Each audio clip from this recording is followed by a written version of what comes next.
여러분 안녕하십니까? KBC 8시 뉴스입니다. 지난달 송갑석 의원이 최고위원 출마를 이유로 사퇴하면서 민주당 광주시당 위원장 자리는 현재 공석인 상황입니다. 시당 위원장은 통상 현역 국회의원 중에 추대 방식으로 선출이 되었는데 정치 개혁을 위해 평당원도 위원장에 출마해 민주적 경선을 하자는 움직임이 일고 있습니다. 조윤정 기자입니다. 한 달째 공석인 더불어민주당 광주시당 위원장 자리를 놓고 경선이 펼쳐질 것으로 보입니다. 광주 전남 정치개혁연대는 오늘 발기인 대회를 열고 민주당 권리당원 중 시당 위원장에 출마할 사람을 모집하겠다고 밝혔습니다. 그동안 민주당의 시도당 위원장 후보군은 현역 국회의원들로 의원 간 경선이나 합의를 통해 선출해왔습니다. 하지만 개혁연대 측은 올바른 정당 정치 구현과 당원 중심의 정당을 만들기 위해 당원들의 참여도 보장해야 한다는 입장을 밝혔습니다. 촛불 정신에 힘입어 180여 의석을 차지하고도 국민의 요구에 부응하지 못한 당내 기득권 세력에 대한 뼈아픈 반성을 촉구했습니다. 투표할 수 있는 권한을 당원들한테 또는 국민들한테 주지 않는 것이다. 이렇게 생각을 합니다. 그래서 당원들의 힘으로 뽑을 수 있도록 하는 게 민주당도 정치 개혁을 해야 되기 때문에. 정치개혁연대는 당원을 배제해온 당 운영 방식을 개혁하기 위해 권리당원을 적극 참여시켜 민주당의 개혁과 혁신을 불러오겠다는 목표를 내걸었습니다.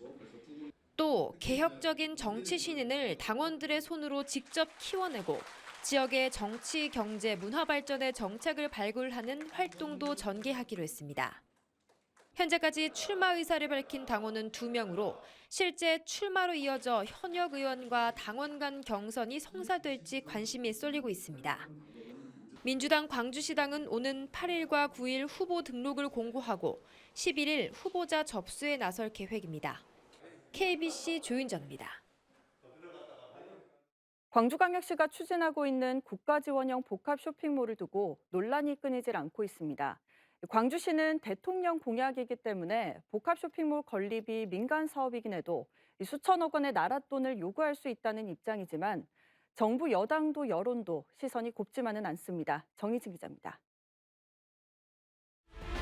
윤석열 대통령의 대선 공약이자 지역 정책 과제, 강기정 광주시장의 민선 8기 공약이기도 한 복합 쇼핑몰 유치. 국민의힘은 윤 대통령 취임 전 수차례 광주를 찾아 복합 쇼핑몰 유치를 위한 간담회를 여는 등 공약 이행에 적극적인 의지를 드러냈습니다. 강 시장도 취임 전 인수위 현안대책 TF의 최우선 과제로 복합 쇼핑몰 유치를 내건 데 이어 5+1 현안 과제로 채택하면서 사업 추진에 탄력이 예상됐습니다. 실제 민선 8개가 출범한 지 일주일도 되지 않아 현대백화점 그룹이 전방 일심방지 부지에 가칭 더 현대 광주를 입점하겠다는 계획을 발표했습니다. 광주를 비롯해 호남권, 중부권 전역에서 방문객을 유치해 지역 발전에 견인하고 2만 2천여 명의 고용 창출도 노력할 계획입니다. 같은 날 신세계도 복합 쇼핑몰 건립 계획을 공식화하며 이와 관련한 설명회를 예고했습니다. 이른바 유통 공룡들의 투자가 본격화되는 양상이었는데 상황은 하루 만에 급변했습니다. 시장직 인수위에 윤석열 정부의 공약 사항이기 때문에 국가 주도형 복합 쇼핑몰을 계획해야 한다는 제안이 논란의 발단이었습니다. 이후 국가 주도형에서 국가 지원형으로 명칭을 변경한 광주시는 관련 TF 구성과 함께 그 구상안을 발표하겠다고 밝혔습니다. 투자하겠다는 분들은 이제 여러분들이 생기는 건 대환영이고요. 대신 이제 대통령께도 말씀드렸고 제가 용산 대통령실에 가서도 또 추경호 부총리께 말씀드렸지만은 이 사업은 국가 주도성을 분명히 가져야 된다. 국민의힘과의 예산정책협의회에서 처음으로 공개된 광주형 복합 쇼핑몰은 소상공인 지원과 트램 등 교통망 확충에 국비 9천억 원이 투입되는 대한민국 넘버원 메타인 컴플렉스였습니다. 시민과의 소통은 전무한 상황에서 내던져진 거액의 국비 앞에 대통령 공약을 지키겠다고 내려온 여당 지도부마저 난색을 표했습니다. 그 부분은 복합 쇼핑몰 문제는 현장에서 지금 처음 봤습니다.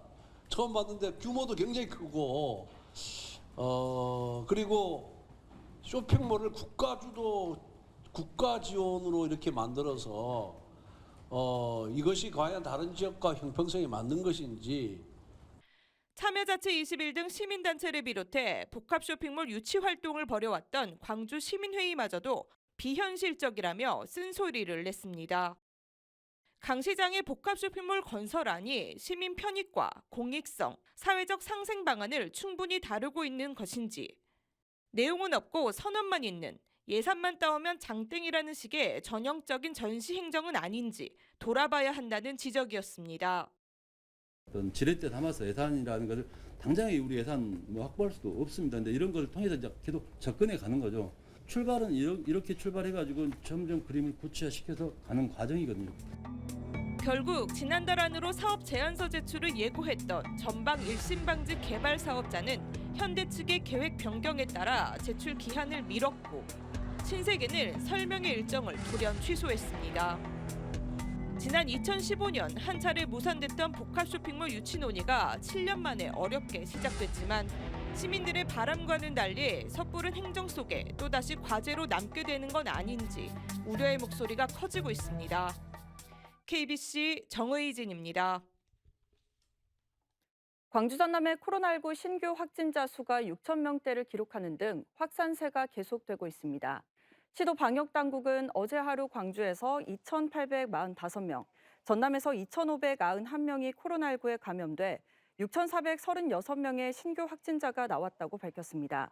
광주에서는 치료를 받던 2명이 사망하면서 누적 사망자가 580명으로 늘었고 전남에서는 순천, 여수 등 시단위에서 확진자가 속출하면서 사망자 1명이 추가로 나왔습니다. 지난 6월 민간 임대 아파트 경비원들이 에어컨 없이 폭염을 견디고 있다는 안타까운 소식 전해드렸는데요. KBC 보도가 나간 뒤 2달 만에 광산구청에서 경비실마다 에어컨을 달면서 경비원들의 근무 환경이 개선됐습니다. 구영슬 기자가 현장 취재했습니다. 지어진 지 30년 가까이 된 광주 광산구의 한 민간 임대 아파트. 지난달까지만 해도 아파트 경비실 6곳에는 에어컨이 단 한 대도 없었습니다.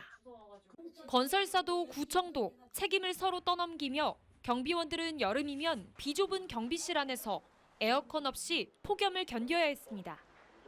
KBC 보도가 나간 뒤 2달 만으로 해당 아파트의 모든 경비실에는 에어컨이 달렸습니다. 땀이 온몸이 다 젖어요. 이날 이때까지 이 더위를 온몸으로 이겨내면서 살아왔는데 이 에어컨이 있음으로 인해서 일을 하는 데 있어서 훨씬 더 능률이 오른 것 같습니다. 민간 임대 아파트 경비실에 에어컨을 설치한 건 광주 5개 자치구 중 처음입니다. 임대 아파트의 경비실을 수요조사해서 설비가 없는 곳에는 경비원 근무 환경이 개선될 수 있도록 하고자 하고 있으며 사업 주체가 냉난방을 설치하지 않을 경우에는 입주자들의 의사를 반영해가지고 노력하겠습니다. 이 민간 임대 아파트 경비실에 에어컨을 설치하는 데 든 비용은 약 320만 원. 이 중 70%는 광산구청이, 그리고 나머지 30%는 입주민이 나눠 부담했습니다. 선풍기 하나로 폭염을 버텨야 했던 민간 임대 아파트 경비원들이 경비실에 에어컨이 설치되면서 더 나은 환경에서 일할 기회를 찾았습니다. KBC 구영슬입니다.